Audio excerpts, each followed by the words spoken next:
get him coming out. Yeah, I'm gonna lean back like this. Lean this way. Lean that way? Okay.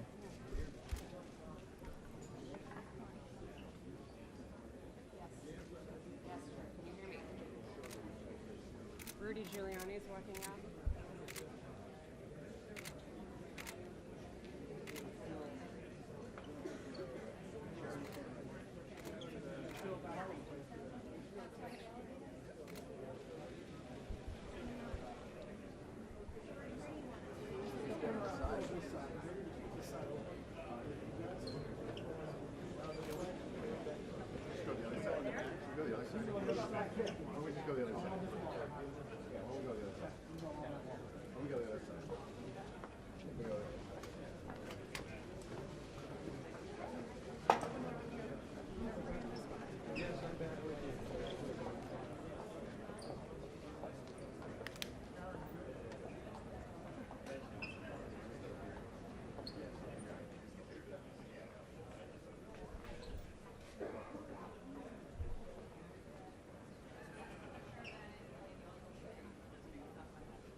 This is not a traditional cabinet, George. You have people with vast business interests. You have several billionaires, very complicated disclosure forms, and these hearings have been delayed. What transition sources have said is that they fully intend to have their disclosure forms done before the hearing started. This was a big issue for the Democrats. By the way, George, we expect President-elect Trump to be arriving any moment now. Over here to the side, we see several of his top aides. You mentioned Stephen Bannon, also Jared Kushner, his son-in-law, also Kellyanne Conway, Rudy Giuliani. We expect him down here any minute. One of the things that he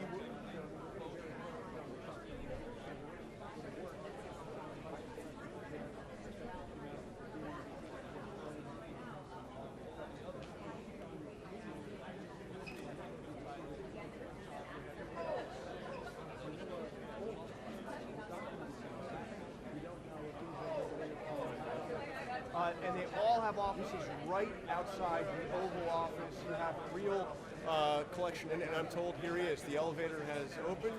I can see President Trump, and there's Mike and Pence.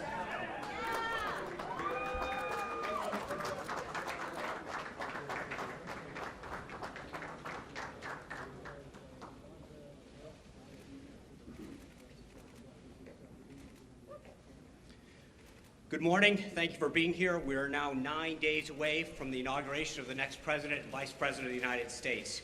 It's an opportunity to be here today to allow the President-elect to take your questions. After the President-elect makes some remarks, he will introduce Ms. Sherry Dillon, a prominent attorney in Washington, D.C. with the prestigious firm of Morgan Lewis, who structured the agreements pursuant to the President's business arrangement, and she will give brief remarks. Before we start, I want to bring your attention to a few points on the report that was published in BuzzFeed last night. It's frankly outrageous and highly irresponsible for a left-wing blog that was openly hostile to the President-elect's campaign to drop highly salacious and flat-out false information on the internet just days before he takes the oath of office. According to BuzzFeed's own editor, there are some serious reasons to doubt the allegations in the report. The executive editor of the New York Times also dismissed the report by saying it was, quote, totally unsubstantiated, echoing the concerns that many other reporters expressed on the internet. The fact that BuzzFeed and CNN made the decision to run with this unsubstantiated claim is a sad and pathetic attempt to get clicks. The report is not an intelligence report, plain and simple. One issue that the report talked about was the relationship of three individuals associated with the campaign. These three individuals, Paul Manafort, Michael Cohen, and Carter Page. Carter Page is an individual who the President-elect does not know, and was put on notice months ago by the campaign. Paul Manafort has adamantly denied any of this involvement, and Michael Cohen, who is said to have visited Prague in August and September, did not leave or enter the United States during this time. We asked him to produce his passport to confirm his whereabouts and the dates in question, and there was no doubt that he was not in Prague. In fact, Mr. Cohen has never been in Prague. A new report actually suggests that Michael Cohen was at the University of Southern California with his son at a baseball game. One report now suggests that apparently it's another Michael Cohen.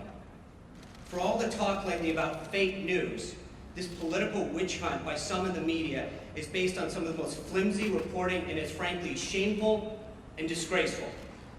With that, it is my honor to introduce the next Vice President of the United States, Mike Pence.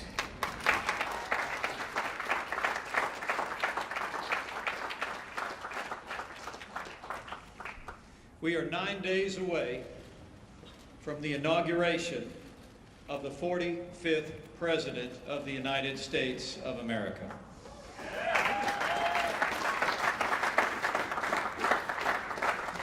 I'm profoundly honored and humbled that I will take the oath of office to serve as Vice President of the United States 9 days from today, but I'm even more honored to stand shoulder to shoulder with a new president who will make America great again. Now, the president-elect's leadership and his energy during the campaign was impressive, but as the chairman of the transition effort, I can assure the American people that his energy and his vision during the course of this transition has been even more inspiring. To see the way he has brought together men and women of extraordinary capability at a historic pace in this cabinet.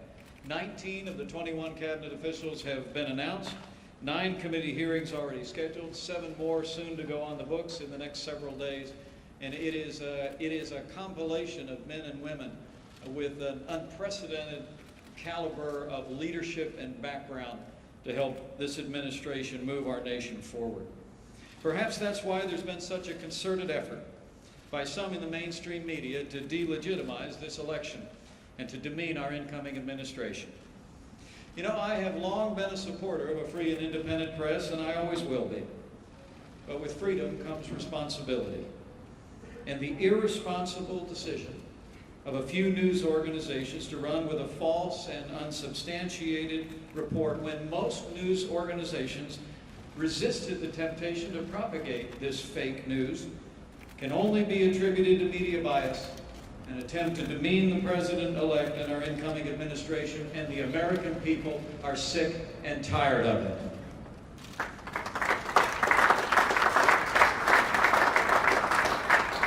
But today, we'll get back to real news, to real facts, and the real progress our incoming president has already made in reviving the American economy and assembling a team that will make America great again.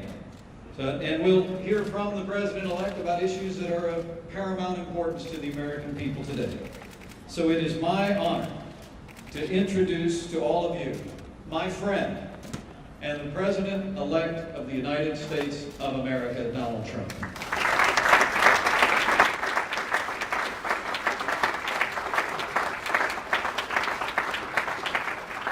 Thank you very much. It's very familiar territory, news conferences, because we used to give them on a almost daily basis. I think we probably maybe won the nomination because of news conferences, and it's good to be with you. We stopped giving them because we're getting quite a bit of inaccurate news, but I do have to say that, and I must say that I want to thank a lot of the news organizations here today, because they looked at that nonsense that was released by maybe the intelligence agencies. Who knows? But maybe the intelligence agencies, which would be a tremendous blot on their record if they in fact did that. A tremendous blot. Because a thing like that should have never been written, it should never have been had, and it should certainly never have been released. But I want to thank a lot of the news organizations, for some of whom have not treated me very well over the years. couple in particular, and they came out so strongly against that fake news and the fact that it was written about by primarily one group and one television station. So I just want to compliment many of the people in the room. I have great respect for the news and great respect for freedom of the press and all of that, but I will tell you there were some news organizations, with all that was just said, that were so professional, so incredibly professional, that I've just gone up a notch as to what I think. Okay? All right. We've had some great news over the last couple of weeks. I've been quite active, I guess you could say, in an economic way for the country. A lot of car companies are going to be moving in. We have other companies. Big news is going to be announced over the next couple of weeks about companies that are going to be building in the Midwest. You saw it yesterday, Fiat, Chrysler, big factory going to be built in this country as opposed to another country. Ford just announced that they stopped plans for a $1 billion plant in Mexico, and they're going to be moving into Michigan and expanding very substantially an existing plant. I appreciate that from Ford. I appreciate it very much from Fiat Chrysler.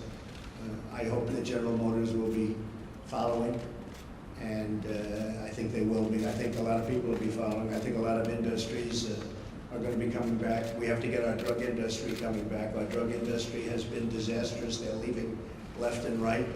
They supply our drugs, but they don't make them here to a large extent. And the other thing we have to do is create new bidding procedures for the drug industry, because they're getting away with murder. Pharma has a lot of lobbies, a lot of lobbyists, and a lot of power. And there's very little bidding on drugs. We're the largest buyer of drugs in the world, and yet we don't bid properly, and we're going to start bidding. We're going to save billions of dollars over a period of time, and we're going to do that with a lot of other industries. I'm very much involved with the generals and admirals on the airplane, the F-35. You've been reading about it, and it's way behind schedule and many billions of dollars over budget. I don't like that. And the admirals have been fantastic. The generals have been fantastic. I've really gotten to know them well. And we're going to do some big things on the F-35 program and perhaps the F-18 program. And we're going to get those costs way down. And we're going to get the plane to be even better. And we're going to have some competition, and it's going to be a beautiful thing. So we've been very much involved. And other things. We had Jack Ma, we had so many incredible people coming here. Mr. Arnaud, they're going to do tremendous things in this country. And they're very excited. And I will say, if the election didn't turn out the way it turned out, they would not be here, they would not be in my office, they would not be in anybody else's office. They'd be building and doing things in other countries. So there's a great spirit going on right now, a spirit that many people have told me they've never seen before, ever. We're going to create jobs. I said that I will be the greatest jobs producer that God ever created, and I mean that. I'm going to work very hard on that. We need certain amounts of other things, including a little bit of luck, but I think we're going to do a real job, and I'm very proud of what we've done, and we haven't even gotten there yet. I look very much forward to the inauguration. It's going to be a beautiful event. We have great talent, tremendous talent, and we have all of the bands, or most of the bands, from the different segments of the military. And I've heard some of these bands over the years. They're incredible. We're going to have a very elegant day. The 20th is going to be something that will be very special, very beautiful. And I think we're going to have massive crowds, because we have a movement. It's a movement like the world has never seen before. It's a movement that a lot of people didn't expect. And even the polls, although some of them did get it right, but many of them didn't. That was a beautiful scene on November 8th as those states started to pour in. And we focused very hard on those states, and they really reciprocated. And those states are going to have a lot of jobs, and they're going to have a lot of security. They're going to have a lot of good news for their veterans. And by the way, speaking of veterans, I appointed today the head secretary of the Veterans Administration, David Shulkin, and we'll do a news release in a little while. I'll tell you about David. He's fantastic. He's fantastic. He will do a truly great job. One of the commitments I've made is that we're going to straighten out the whole situation for our veterans. Our veterans have been treated horribly. They're waiting in line for 15, 16, 17 days. Cases where they go in and they have a minor early stage form of cancer and they can't see a doctor. By the time they get to the doctor, they're terminal. It's not going to happen. It's not going to happen. So David is going to do a fantastic job. We're going to be talking to a few people also to help David. And we have some of the great hospitals of the world going to align themselves with us on the Veterans Administration, like the Cleveland Clinic, like the Mayo Clinic, a few more that we have, and we're going to set up a group. These are hospitals that have been the top of the line, the absolute top of the line, and they're going to get together with their great doctors. Dr. Toby Cosgrove, as you know, from the Cleveland Clinic, has been very involved. Ike Perlmutter has been very, very involved, one of the great men of business, and we're going to straighten out the VA for our veterans. I've been promising that for a long time, and something I feel very, very strongly. So you'll get the information on David, and I think you'll be very impressed with the job he does. We looked long and hard. We interviewed at least 100 people, some good, some not so good, but we had a lot of talent, and we think this selection will be something that will, with time, straighten it out, and straighten it out for good, because our veterans have been treated very unfairly. Okay, questions? Yes, John? Thank you.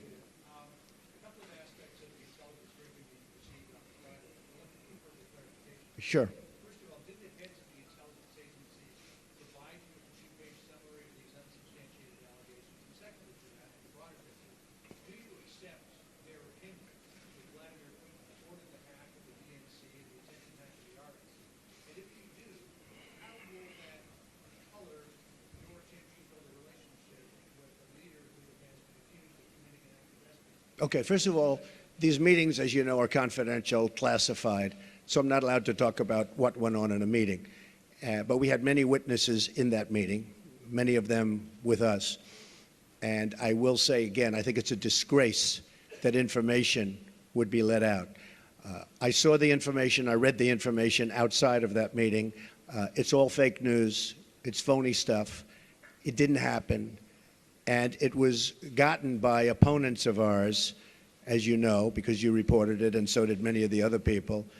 It was a group of opponents that got together, sick people, and they put that crap together. So I will tell you that not within the meeting, but outside of the meeting, somebody released it.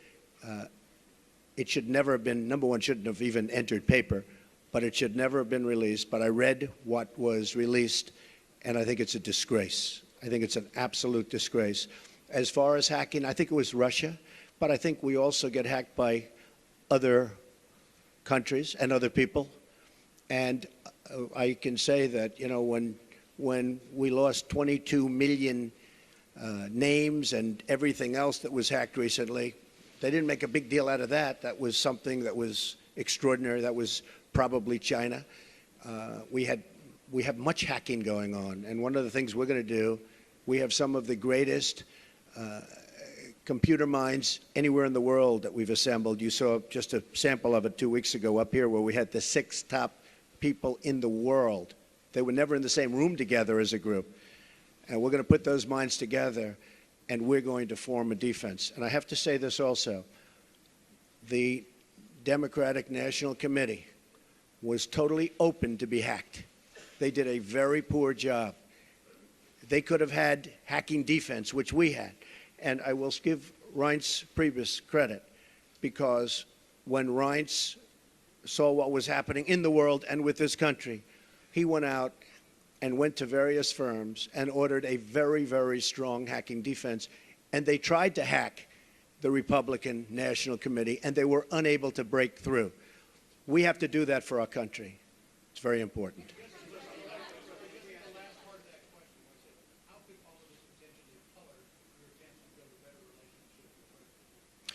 Well, you know, President Putin and Russia put out a statement today that this fake news was indeed fake news. They said it totally never happened. Now, somebody would say, oh, of course he's going to say that. I respected the fact that he said that.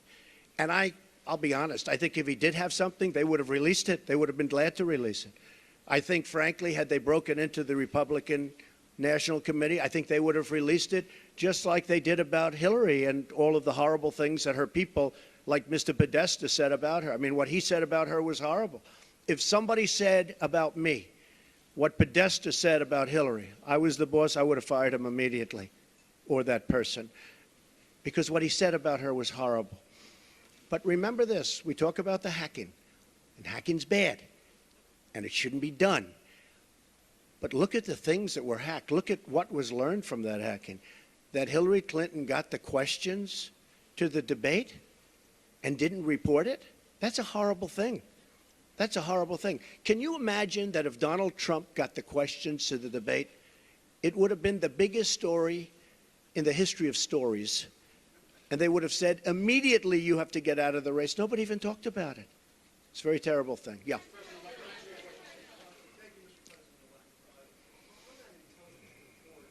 The second part of their conclusion was that Vladimir Putin ordered it because he aspired to help you in the election. Do you accept that part of the finding? And will you undo what President Obama did to punish the Russians for this? Well, if Putin likes Donald Trump, I consider that an asset, not a liability, because we have a horrible relationship with Russia.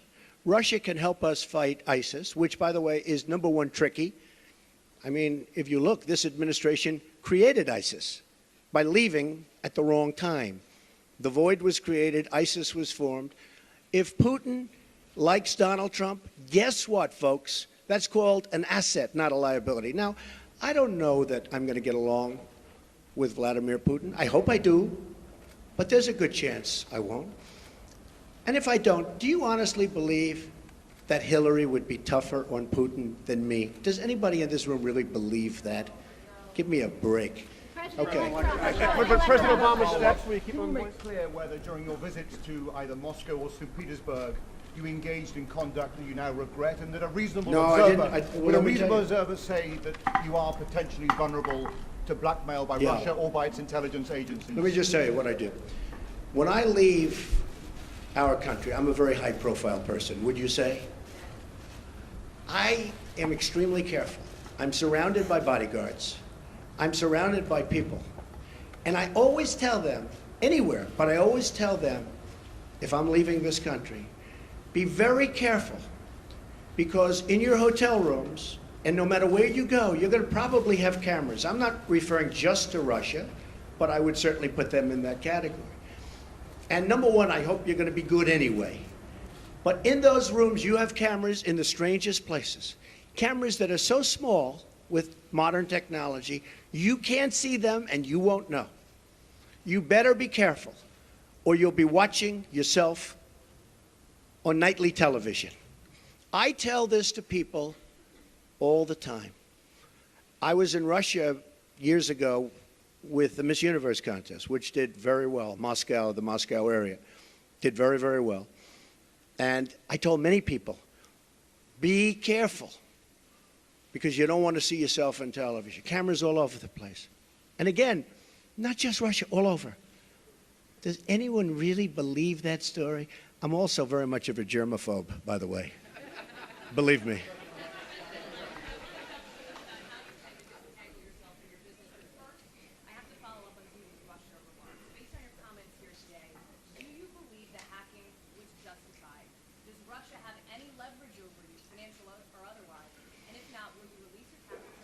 So I tweeted out that I have no dealings with Russia. I have no deals in Russia. I have no deals that could happen in Russia because we've stayed away. And I have no loans with Russia. As a real estate developer, I have very, very little debt. I have assets that are, and now people have found out how big the company is. I have very little debt. I have very low debt.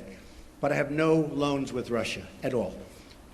And I thought that was important to put out. I certified that. So I have no deals, I have no loans, and I have no dealings. We could make deals in Russia very easily if we wanted to. I just don't want to because I think that would be a conflict. So I have no loans, no dealings, and no current pending deals. Now, I have to say one other thing. Over the weekend, I was offered $2 billion to do a deal in Dubai with a very, very, very amazing man, a great, great developer from the Middle East, Hussein Damak, a friend of mine, great guy, and was offered $2 billion to do a deal in Dubai, number of deals. And I turned it down. I didn't have to turn it down, because as you know, I have a no conflict situation because I'm president, which is, I didn't know about that until about 3 months ago, but it's a nice thing to have. But I don't want to take advantage of something. I have something that others don't have. Vice President Pence also has it. I don't think he'll need it. I have a feeling he's not going to need it. But I have a no conflict of interest provision as president. It was many, many years old. This is for presidents, because they don't want presidents getting, I understand it. They don't want presidents getting tangled up in minutia. They want a president to run the country. So I could actually run my business. I could actually run my business and run government at the same time. I don't like the way that looks, but I would be able to do that if I wanted to. I'd be the only one that would be able to do that. You can't do that in any other capacity. But as a president, I could run the Trump Organization, great, great company, and I could run the company, the country. I do a very good job, but I don't want to do that. Now, all of these papers that you see here, yes, go ahead. I wanted to follow up on that before we Sure. get to conflict. Do you believe the hacking was justified, and will you release your tax returns to prove what you're saying about no deals in Russia? Well, I'm not releasing the tax returns because, as you know, they're under audit. But every president since the 70s has Oh, had a gee, I've responsible never audit heard that. from the Oh, IRS. gee, So I've last never week heard they that. released him, but as I've never heard that president, before. sir, You know, the is only one that it cares about my tax returns are the reporters, okay? They're don't the think only the ones. American public is But concerned? no, I don't think so. I won. Do you believe I mean, the I hacking became president. No, I don't think they care at all. I don't think they care at all. I think you care. I think you care. First of all, you learn very little from a tax return. What you should do is go down to federal elections and take a look at the numbers. And actually, people have learned a lot about my company, and now they realize my company is much bigger, much more powerful than they ever thought. We're in many, many countries, and I'm very proud of it.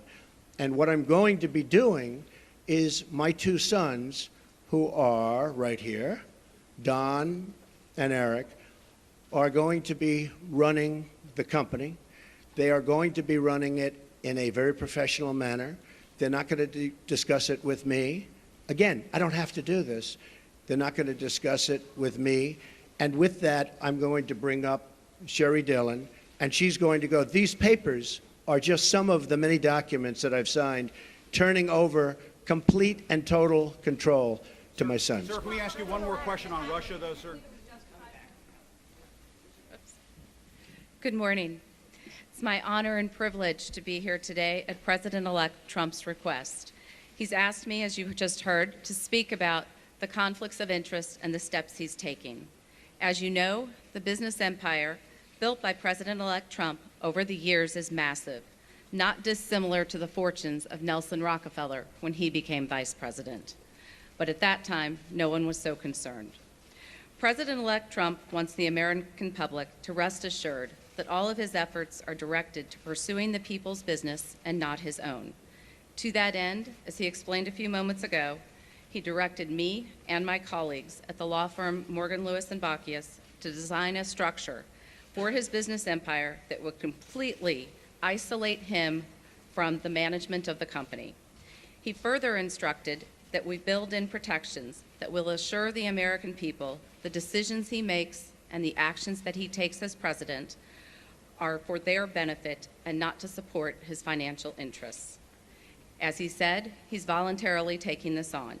The conflicts of interest laws simply do not apply to the president or the vice president, and they are not required to separate themselves from their financial assets. The primary conflicts of interest statute, since some have questioned this, is Section 18 U.S.C. 208, and it's simply inapplicable by its terms. And this is not just our interpretation. It's Congress itself who made this clear in 1989 when it amended Section 18 U.S.C. 202 to state that, except as otherwise provided, the terms office and employee in Section 208 shall not include the President. Even so, President-elect Trump wants there to be no doubt in the minds of the American public that he is completely isolating himself from his business interests. He instructed us to take all steps realistically possible to make it clear that he is not exploiting the office of the presidency for his personal benefit. He also sought the guidance of individuals who are familiar with and have worked extensively in the fields of government ethics and constitutional law. Critical to the Morgan Lewis team is Fred Fielding, standing here to our side and with us today. And many of you have known him. He has served several presidents over the years, including serving as counsel to Presidents Ronald Reagan and George W. Bush, as well as serving on President George H.W. Bush's Commission on Federal Ethics Law Reform, and he also held the position of Vice Chair of the Ethics Resource Center. Mr. Fielding has been extensively involved with and approved this plan. He's here today to support the plan, and he will continue to provide guidance as the plan is implemented and as Eric, Don, along with others, take over management of the Trump Organization. I'm going to detail some of the extraordinary steps now that the President-elect is taking. First, President-elect Trump's investments in business assets, commonly known as the Trump Organization, comprising hundreds of entities, which again, if you all go and take a look at his financial disclosure statement, the pages and pages and pages of entities have all been or will be conveyed to a trust prior to January 20th. Here is just some of the paperwork that's taking care of those actions. Second, through the trust agreement, he has relinquished leadership and management of the Trump Organization to his sons, Don and Eric, and a longtime Trump executive, Allen Weisselberg.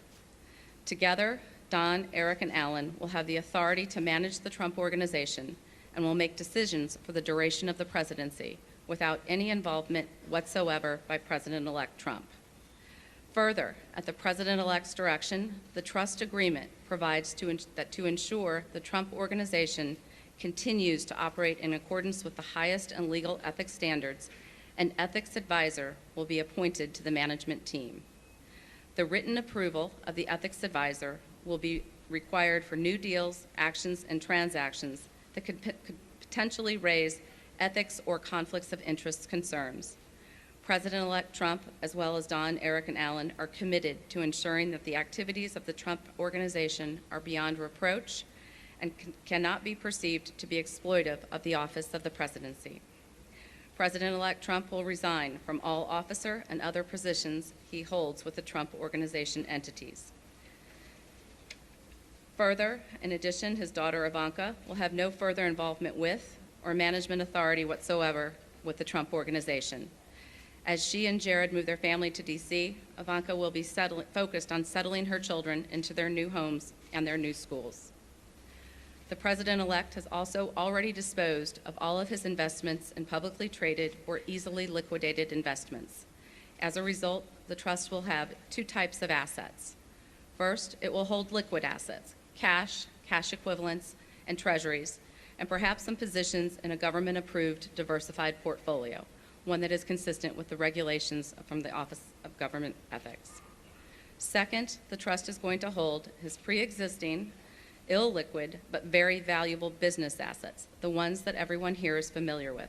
Trump owned, operated, and branded golf clubs, commercial rental property, resorts, hotels, rights to royalties from pre-existing licenses of Trump marks, productions, and goods.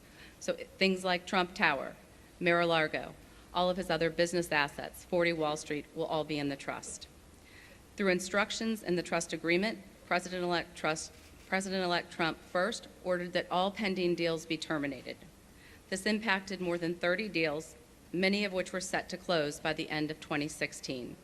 As you can well imagine, that caused an immediate financial loss of millions of dollars, not just for President-elect Trump, but also for Don, Ivanka, and Eric. The trust agreement, as directed by President Trump, imposes severe restrictions on new deals. No new foreign deals will be made whatsoever during the duration of President Trump's presidency. New domestic deals will be allowed, but they will go through a vigorous vetting process. The President-elect will have no role in deciding whether the Trump Organization engages in any new deal, and he will only know of a deal if he reads it in the paper or sees it on TV. Because any new deal could, and I emphasize could, be perceived as causing a conflict or as exploiting the office of the presidency, new deals must be vetted with the ethics advisor, whose role will be to analyze any potential transactions for conflicts and ethics issues. The ethics advisor will be a recognized expert in the field of government experts. Again, his role will be to scrutinize the new deals and the actions, and any new deal must receive written approval. To further reinforce the wall that we are building between President-elect Trump and the Trump Organization, President-elect Trump has ordered, through his trust agreement, to sharply limit his information rights. Reports will only be available and reflect profit and loss on the company as a whole. There will be no separate business-by-business accounting. Another step that President-elect Trump has taken is he created a new position at the Trump Organization, the position of Chief Compliance Counsel, whose responsibility will be to ensure that the Trump businesses, again, are operating at the highest levels of integrity and not taking any actions that could be perceived as exploiting the office of the presidency. He has also directed that no communications of the Trump Organization, including social media accounts, will reference or be tied to President-elect Trump's role as President of the United States or the office of the presidency.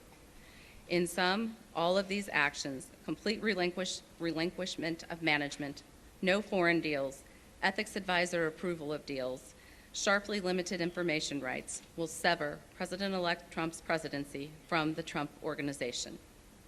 Some have asked questions. Why not divest? Why not just sell everything? Form a blind trust. And I'd like to turn to addressing some of those questions now.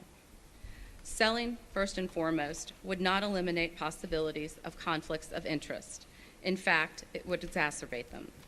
The Trump brand is key to the value of the Trump Organization's assets.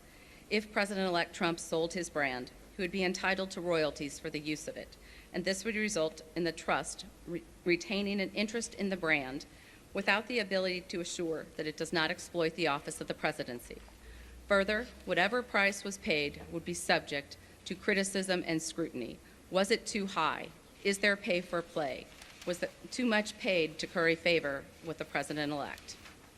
And selling his assets without the rights to the brand would greatly diminish the value of the assets and create a fire sale. President-elect Trump should not be expected to destroy the company he built. This plan offers a suitable alternative to address the concerns of the American people. And selling the entire Trump Organization isn't even feasible. Some people have suggested that the president-elect sell the business to his adult children. This would require massive third-party debt, sourced with multiple lenders whose motives and willingness to participate would be questioned and undoubtedly investigated. And if the president-elect were to finance the sale himself, he would retain the financial interests in the assets that he owns now. Some people have suggested that President-elect Trump could bundle the assets and turn the Trump Organization into a public company. Anyone who's ever gone through this extraordinarily cumbersome and complicated process knows that it is a non-starter. It is not realistic, and it would be inappropriate for the Trump Organization. Some people have suggested a blind trust, but you cannot have a totally blind trust with operating businesses. President Trump can't unknow he owns Trump Tower, and the press will make sure that any new developments at the Trump Organization are well publicized. Further, it would be impossible to find an institutional trustee that would be competent to run the Trump Organization. The approach he is taking allows Don and Eric to preserve this great company and its iconic assets, and this approach is best from a conflicts and ethics perspective. It creates a complete separation from President-elect Trump and separates him and prevents him from participating in the business, imposes strict limits on what the trustees can do, and requires the assent of any ethics advisor to a new deal. I'm going to turn to one last topic today that has been of interest lately, called emoluments. That's a word I think we've all become familiar with and perhaps had not heard before. And we're going to describe some other actions the President-elect Trump is taking to avoid even the appearance of a conflict. Emoluments comes from the Constitution. The Constitution says officials may not accept gifts, titles of nobility, or emoluments from foreign governments with respect to their office, and that no benefit should be derived by holding an office. The so-called emoluments clause has never been interpreted, however, to apply to fair value exchanges that have absolutely nothing to do with an office holder. No one would have thought when the Constitution was written that paying your hotel bill was an emolument. Instead, it would have been thought of as a value for value exchange, not a gift, not a title, and not an emolument. But since President-elect Trump has been elected, some people want to define emoluments to cover routine business transactions, like paying for hotel rooms. They suggest that the Constitution prohibits the businesses from even arm's-length transactions that the President-elect has absolutely nothing to do with and isn't even aware of. These people are wrong. This is not what the Constitution says. Paying for a hotel room is not a gift or a present, and it has nothing to do with an office. It's not an emolument. The Constitution does not require President-elect Trump to do anything here. But just like with conflicts of interest, he wants to do more than what the Constitution requires. So President-elect Trump has decided, and we are announcing today, that he is going to voluntarily donate all profits from foreign government payments made to his hotels to the United States Treasury. This way, it is the American people who will profit. In sum, I and President-elect's other advisors at Morgan Lewis have determined the approach we've outlined today will avoid potential conflicts of interest or concerns regarding exploitation of the office of the presidency without imposing unnecessary and unreasonable losses on the President-elect and his family. We believe this structure and these steps will serve to accomplish the President-elect's desire to be isolated from his business interests and give the American people confidence that his sole business and interest is in making America great again, bringing back jobs to this country, securing our borders, and rebuilding our infrastructure. The American people were well aware of President-elect Trump's business empire and financial interests when they voted. Many people voted for him precisely because of his business success. President-elect Trump wants to bring this success to all Americans. Thank you.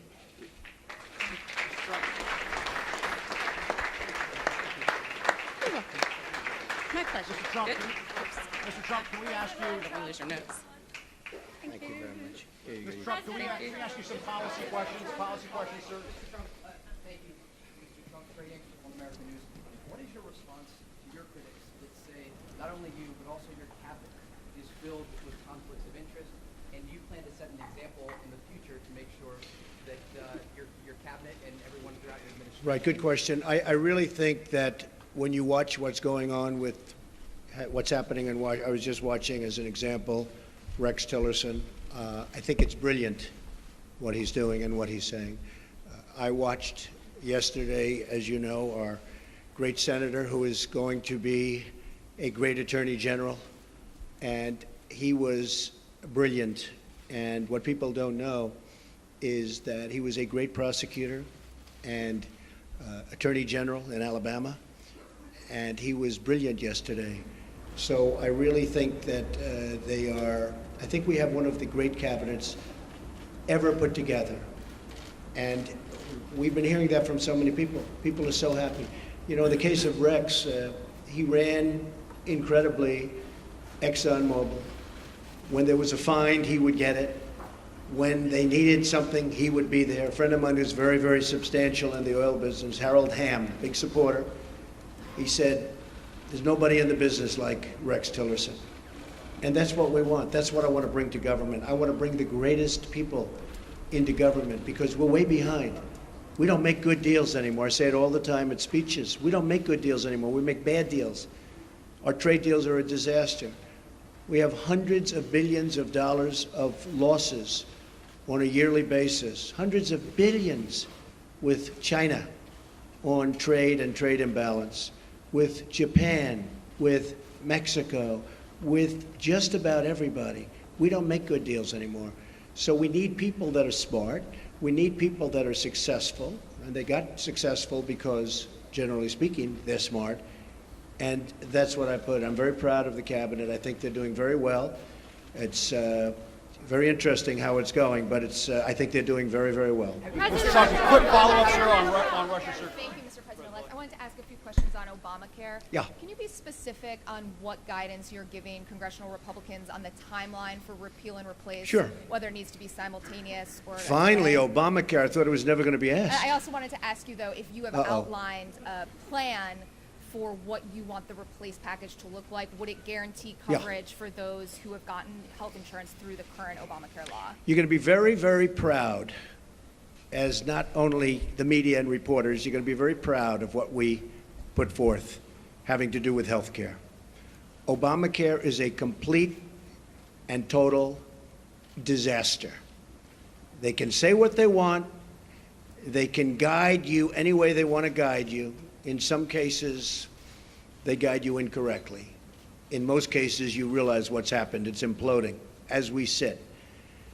Some states have over 100% increase. And 17, and I said this 2 years ago, 17 is going to be the bad year. It's going to be catastrophic. Frankly, we could sit back, and it was a thought from a political standpoint, but it wouldn't be fair to the people. We could sit back and wait and watch and criticize.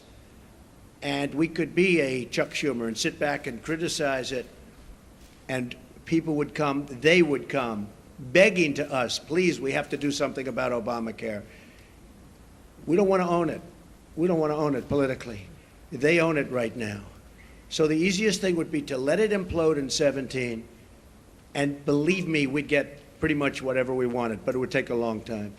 We're going to be submitting, as soon as our secretary is approved, almost simultaneously, shortly thereafter, a plan.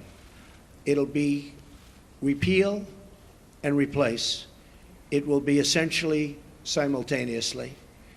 It will be various segments, you understand, but will most likely be on the same day or the same week, but probably the same day, could be the same hour. So we're going to do repeal and replace, very complicated stuff. And we're going to get a health bill passed. We're going to get health care taken care of in this country. You have deductibles that are so high that after people go broke paying their premiums, which are going through the roof, the health care can't even be used by them because the deductibles are so high. Obamacare is the Democrats' problem. We are going to take the problem off the shelves for them. We're doing them a tremendous service by doing it. We could sit back and let them hang with it. We are doing the Democrats a great service. So as soon as our secretary is approved and gets into the office, we'll be filing a plan. And it was actually pretty accurately reported today, the New York Times. And the plan will be repeal and replace Obamacare.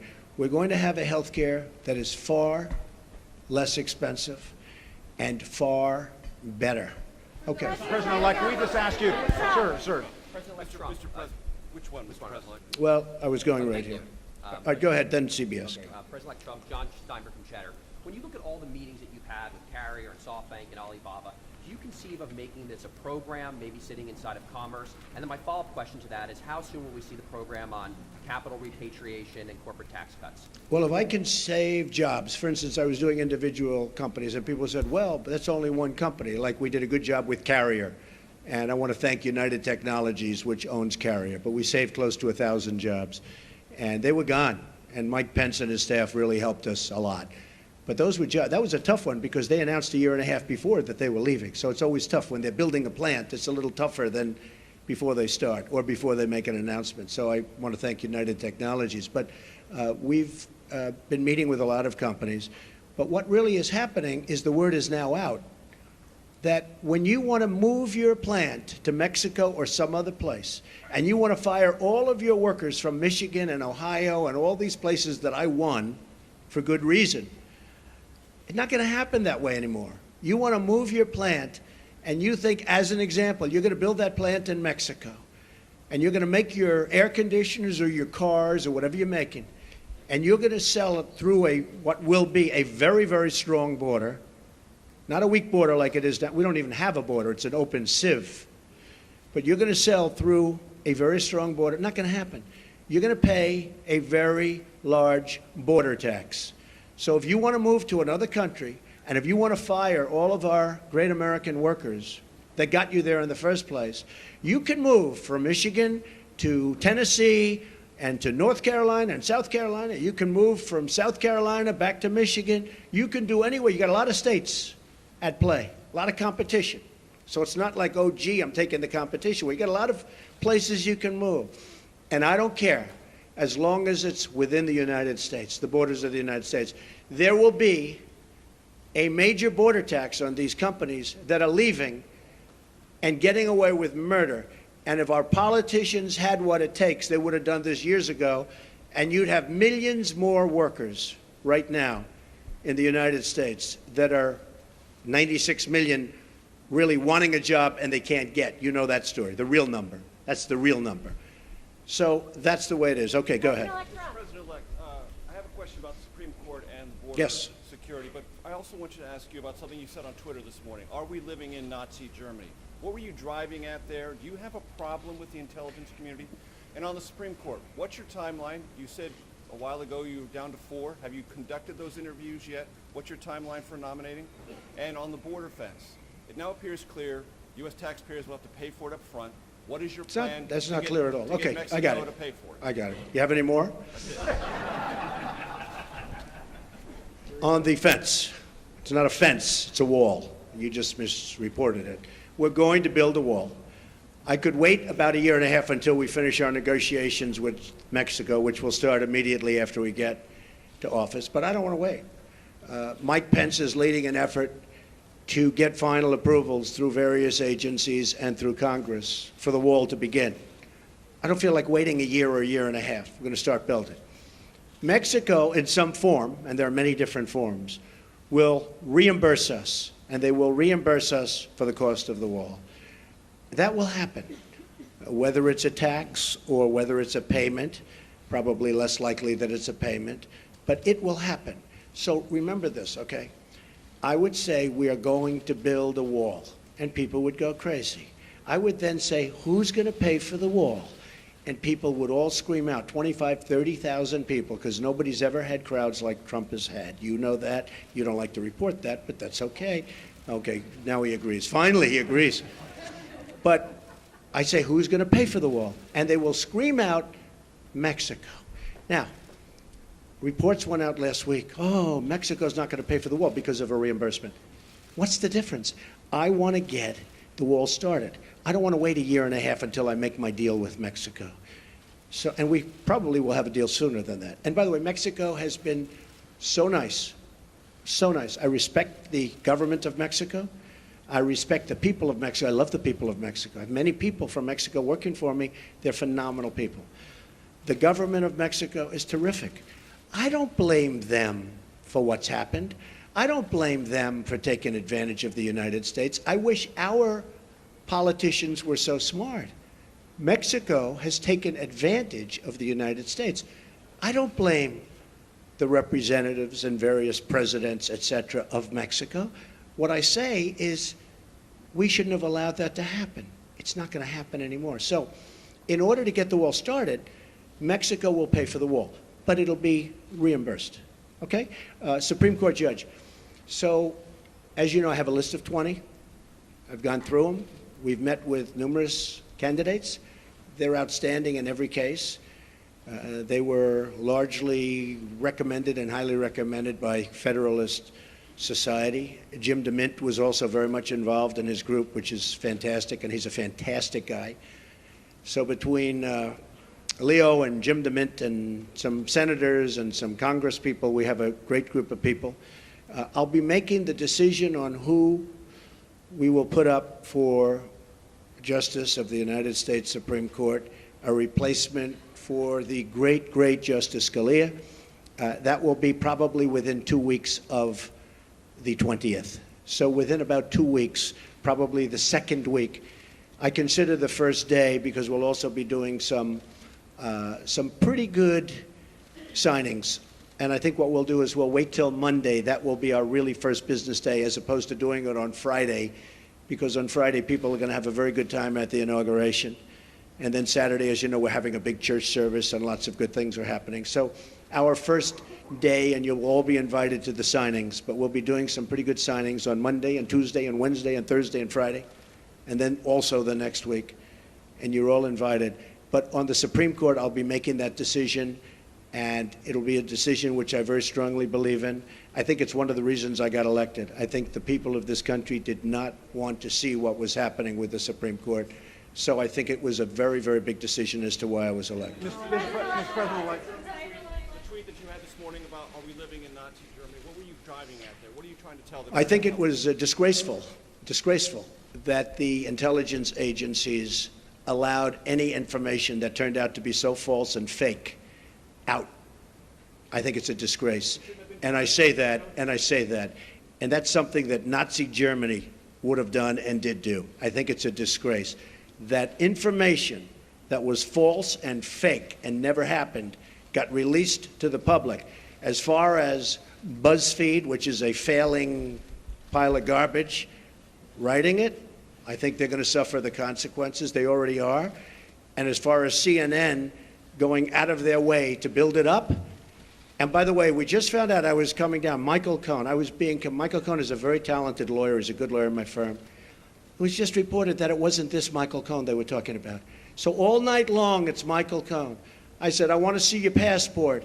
He brings his passport to my office. I say, hey, wait a minute. He didn't leave the country. He wasn't out of the country. They had Michael Cohen of the Trump Organization was in Prague. It turned out to be a different Michael Cohen. It's a disgrace what took place. It's a disgrace. And I think they ought to apologize to start with Michael Cohen. Sir, since you're attacking us, can you give us a question? Go ahead. No, Mr. President-elect. Go ahead. Go ahead. Since you are attacking no, our news not you. organization, Not you. Can you give us a chance? Your organization's you are terrible. Our news organization. Your organization's can you give us terrible. A chance Let's to go. Ask a question, sir. Go ahead. Sir, Quiet. Quiet. Mr. President-elect. Go ahead. She's asking a question. Don't be rude. Can you give us a question? Don't be You're rude. attacking us. Can you give us a question? Don't be rude. No, I'm not going to give you a question. question. I'm not going to give you a question. Can you state categorically? You are fake news. Sir, go ahead. Can you state categorically that nobody... No, Mr. President-elect, that's not go appropriate. Ahead. President Obama went too far with the sanctions he put on Russia after the hacking. Do you think I don't say he went too far. No. Will you roll them back? No. What do you think of Lindsey Graham's I don't say... plan to send you a bill for tougher ones? Plans to send me a bill for what? For tougher sanctions. I hadn't heard Lindsey Graham was going to do that. Lindsey Graham. I've been competing with him for a long time, and he's going to crack that 1% barrier one day. I didn't realize Lindsey Graham's still at it. It's all right. I think Lindsey Graham's a nice guy, actually. I've heard that he's a nice guy, and I've been hearing it. I've been hearing it. Yeah, go ahead. Go ahead. Go ahead. You've been waiting. Go ahead. As far as we understand, the intelligence community... Stand up, please. Yeah, Ian Pannell from BBC News. Ian Pannell from BBC News. BBC News, that's another beauty. Thank you. Thank you. As far as we understand it, the intelligence community are still looking at these allegations. It's false news, as you describe it. If they come back with any kind of conclusion that any of it stands up, that any of it is true, will you consider your position? Or would you think There's nothing they can come back with. Okay, yes, go ahead. Go ahead. Decision to publish fake news and all the problems that we've seen throughout the media over the course of the election. What reforms do you recommend for this industry here? Well, I don't recommend reforms. I recommend people that are that have some moral compass. I've been hearing more and more about a thing called fake news, and they're talking about people that go and say all sorts of things. But I will tell you, some of the media outlets that I deal with are fake news, more so than anybody. I could name them, but I won't bother. But you have a few sitting right in front of us. So they're very, very dishonest people. But I think it's just something we're going to have to live with. I guess the advantage I have is that I can speak back. When it happens to somebody that doesn't have that kind of a megaphone, they can't speak back. It's a very sad thing. I've seen people destroyed. I've seen people absolutely destroyed. And I think it's very unfair. So all I can ask for is honest reporters. Yes? President, I just want to follow up on the questions about the U.S. intelligence community and be very clear about what you're saying. Do you trust your U.S. intelligence officials? And what do you say to foreign policy experts who say you're actually weakening national security by waging this war of words against that community? Intelligence agencies are vital and very, very important. We are going to be putting in, as you know, Mr. Pompeo and others, you know the Senator, Dan Coats, we're going to be putting in some outstanding people. Within 90 days, they're going to be coming back to me with a major report on hacking. I want them to cover this situation. I also want them, however, to cover maybe most importantly, because we're hacked by everybody. You know, the United States, our government, out of a list of 17 in terms of industries, is the worst. It's number 17 in terms of protection. If you look at the retail industry, if you look at the banking industry, various industries, out of 17 industries, they put this in the category of an industry, the United States is last in terms of protecting, let's say, hacking defense. Like we had a great hacking defense at the Republican National Committee. That's why we weren't hacked. By the way, we were told they were trying to hack us, but they weren't able to hack. And I think I get some credit because I told Reince, and Reince did a phenomenal job, but I said, I want strong hacking defense. The Democratic National Committee didn't do that. Maybe that's why the country runs so badly that way. But I will tell you, wait, let me finish. Within 90 days, we will be coming up with a major report on hacking defense. How do we stop this new phenomena, fairly new phenomena? Because the United States is hacked by everybody. That includes Russia and China and everybody. Everybody. Okay. Go ahead. You said just now that you believe that Russia indeed was responsible for the hacking of the DNC and John Podesta's emails, etc. Well, Russia, but you know what? Could have been others also. But why did you spend weeks undermining the U.S. intelligence community before simply getting the facts and then making a public statement? Well, I think it's pretty sad when intelligence reports get leaked out to the press. I think it's pretty sad. First of all, it's illegal. You know, these are classified and certified meetings and reports. And I'll tell you what does happen. I have many meetings with intelligence, and every time I meet, people are reading about it. Somebody's leaking it out. So then I said, maybe it's my office. Maybe my office, because I have a lot of people, a lot of great people. Maybe it's them. And what I did is I said, I won't tell anybody. I'm going to have a meeting, and I won't tell anybody about my meeting with intelligence. And what happened is I had my meeting. Nobody knew, not even Rona, my executive assistant for years. She didn't know. I didn't tell her. Nobody knew. The meeting was had. The meeting was over. They left. And immediately, the word got out that I had a meeting. So I don't want that. I don't want that. It's very unfair to the country. It's very unfair to our country what's happened. That report should have never, first of all, it shouldn't have been printed because it's not worth the paper it's written on. And I thank the New York Times for saying that. I thank a lot of different people for saying that. But I will tell you, that should never, ever happen. Okay. President-elect, ABC News. Thank you, Mr. President-elect. Can you stand here today, once and for all, and say that no one connected to you or your campaign had any contact with Russia leading up to or during the presidential campaign? And if you indeed do believe that Russia was behind the hacking, what is your message to Vladimir Putin right now? He shouldn't be doing it. He won't be doing it. Russia will have much greater respect for our country when I'm leading it than when other people have led it. You will see that. Russia will respect our country more. He shouldn't have done it. I don't believe he'll be doing it more. Now, we have to work something out, but it's not just Russia. Take a look at what's happened. You don't report it the same way. 22 million accounts were hacked in this country by China. And that's because we have no defense. That's because we're run by people that don't know what they're doing. Russia will have far greater respect for our country when I'm leading it. And I believe, and I hope, maybe it won't happen, it's possible, but I won't be given a little reset button like Hillary. Here, press this piece of plastic. Guy looked at her like, what is she doing? There's no reset button. We're either going to get along or we're not. I hope we get along, but if we don't, that's possible too. But Russia and other countries, including China, which has taken total advantage of us economically, totally advantage of us in the South China Sea by building their massive fortress, total. Russia, China, Japan, Mexico, all countries will respect us far more than they do under past administrations. My first question. I want to thank everybody. So this is all, just so you understand, these papers, because I'm not sure that was explained properly, but these papers are all just a piece of the many, many companies that are being put into trust to be run by my two sons. And I hope at the end of 8 years I'll come back and I'll say, oh, you did a good job.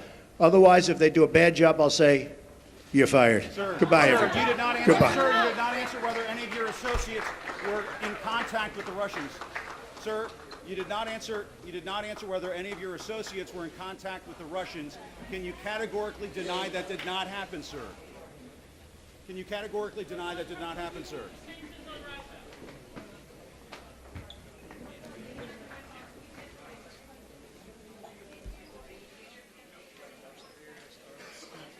I saw that he had his cards in his